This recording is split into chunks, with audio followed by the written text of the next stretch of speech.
This Honorable Court of Criminal Appeals is now in session. Good afternoon. This is the March session of the Court of Criminal Appeals in Nashville.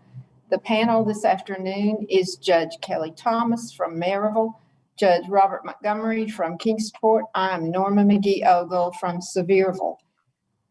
Each of you will have 20 minutes per side for your argument.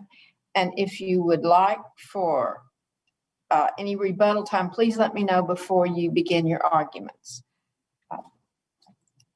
Ms. Lindsay, I believe we are ready for you to call the case. State of Tennessee versus Zackari, Tennant. Mr. Freeman, we are ready. Thank you, Your Honor. I would like to reserve 5 minutes of my time for rebuttal if possible. Thank you. I will note that. Thank you. Please, the court. The case we're discussing today is a fairly serious case. It's attempted first-degree murder, carjacking. The primary issue that comes to my mind was a ruling by the trial court of a motion made orally before jury selection by the state to exclude the age of the defendant from the hearing of the jury. Basically, the jury could not be allowed to hear that at the time these crimes were committed, the defendant was 16 years old. The court granted the motion. The defense attorney did not offer any objection to it. It was wildly prejudicial that the age of this young man was kept from the trier of fact. Courts all over the country, up to and including the state Supreme Court and the U.S. Supreme Court, have ruled that age is a mitigating circumstance. It's true that every case that we've seen so far has dealt primarily with death penalty cases, with first-degree murder cases. And it's very fortunate that we're not here today talking about a first-degree murder case. But the facts of the case really don't differ that much from a murder case. It was a robbery that went bad, and the victim was shot and severely wounded. At the time the crime was committed, Mr. Tennant was 16 years old. The courts have held repeatedly, juveniles do not have the same mental capacity as adults. On the civil side, it's been held that, and the U.S. Supreme Court has come right out and said that juveniles as a class lack sufficient capacity to be held responsible for their actions. It's a mitigating circumstance. Do they have the capacity to form the mental state to commit the crime that they are alleged to have committed? The court didn't allow this to be put in front of the jury. The jury needed to know it. They needed to consider that when they were deciding whether all the elements of the crimes alleged were actually met by the state. And because of the court's ruling, they couldn't do that. They were given incomplete information and were not allowed to see the whole picture when deciding whether or not Mr. Tennant had the capacity to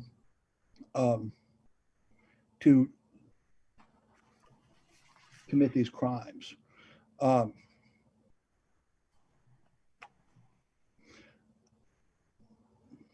Beyond that, I would argue that the evidence used to convict Mr. Tennant was not sufficient to meet the elements of the crimes alleged. On the witness stand, the victim testified that she saw Mr. Tennant with a pistol.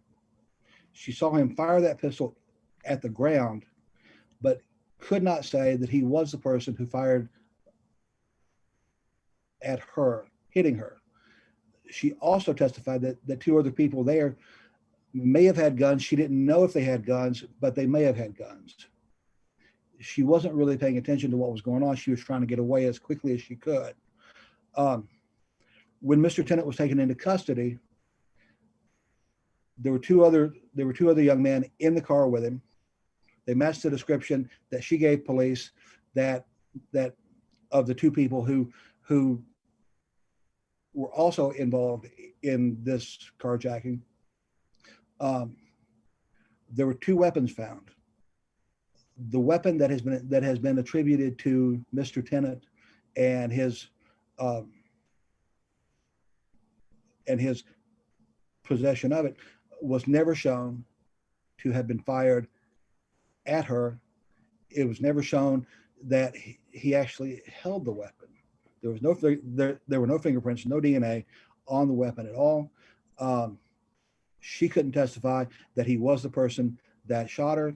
I don't believe that the evidence was sufficient to prove that he was the person who committed the crimes. Further, the court allowed the state to put into testimony that the victim, as a result of her injuries, was no longer able to conceive children. Very unfortunate thing, and my heart does go out to her. However, her injuries were to her backside and to her leg, and it doesn't stand to reason that if you're shot in your backside, if you're shot in your leg, that you wouldn't be able to conceive children. The state did not put on any medical evidence. They didn't call any physicians, anyone from the emergency room, her gynecologist, no one, to testify that she was unable to, as a result of her injuries, conceive children. They relied only on her statement that that was in fact the case.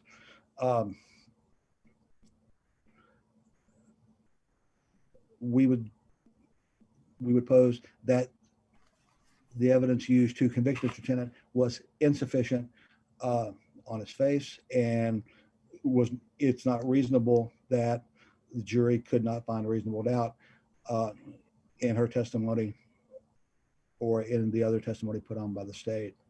Your Honor, I'm going to yield the remainder of my time. That's what I have at this point. Thank you, Mr. Freeman. You will have your rebuttal time and additional time if you need it. Thank you, Your Honor. General Orr.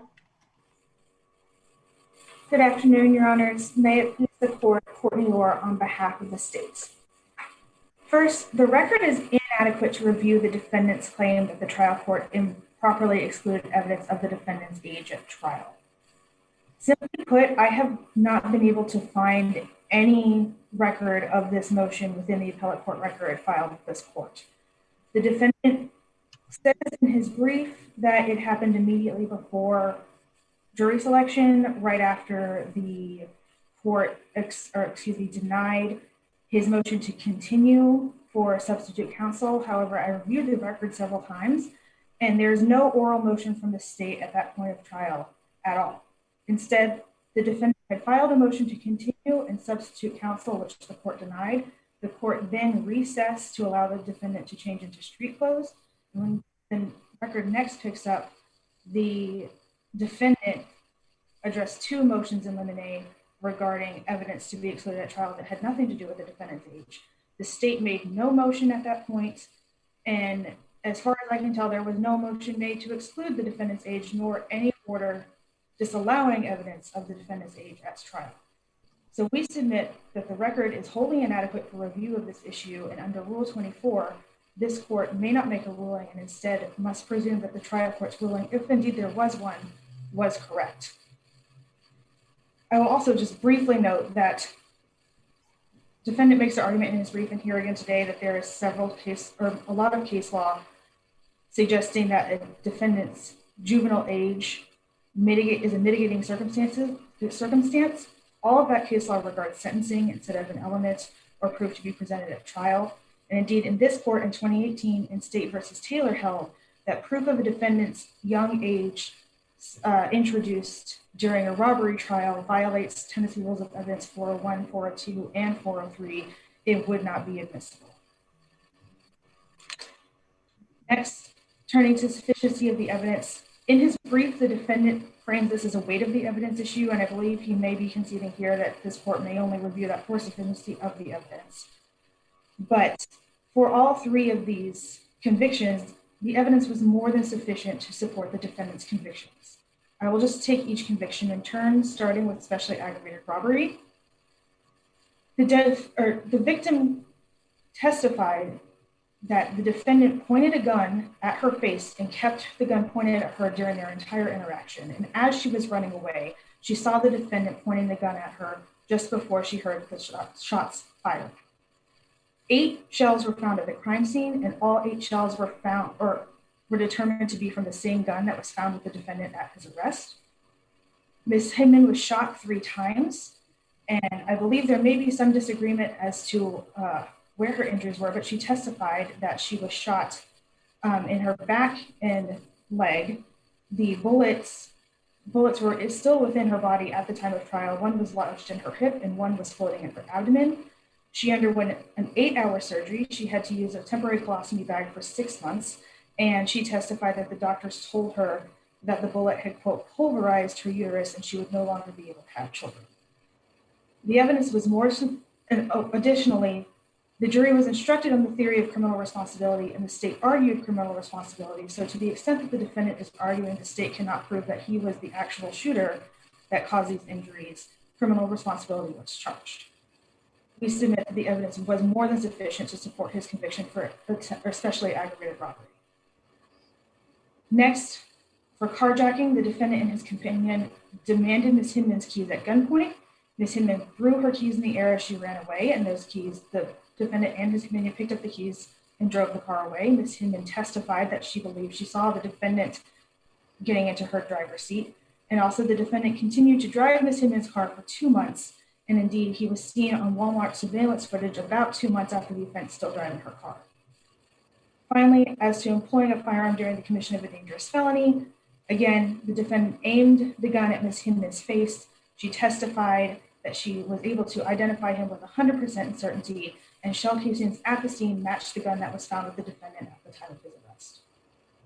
We submit that the evidence was more than sufficient to support all 3 of the defendant's convictions. Unless there are any other questions from this court, we will rest on our brief for the remaining issues, and we ask that you affirm the judgment of the trial court. Thank you. Mr. Freeman, you have your rebuttal time. Thank you, Your Honor. One of the things that Ms. Orr brought out, the victim said that she believes she saw the defendant driving her car away, but she can't say for certain. She can't say for sure that she was the one. The speculative nature of her identification, the fact that the defendant was a passenger in the vehicle when he was arrested, taken into custody, the fact that there were 2 other guys with him while he was taken into custody, the shells that were found were all of the same caliber, but I don't believe there was any forensic proof that there was indication they came from the same weapon, just the same type of weapon. I don't know that it's all speculation. And I know that should have been addressed at the trial level, but it wasn't. It's all speculative. It's all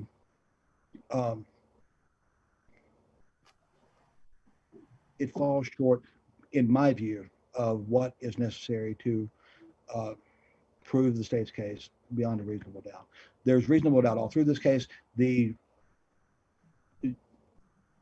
jury was not allowed to hear all the evidence, and that's unless the court has questions. That's all I can say to that. Thank you, counsel. That concludes the arguments in this case.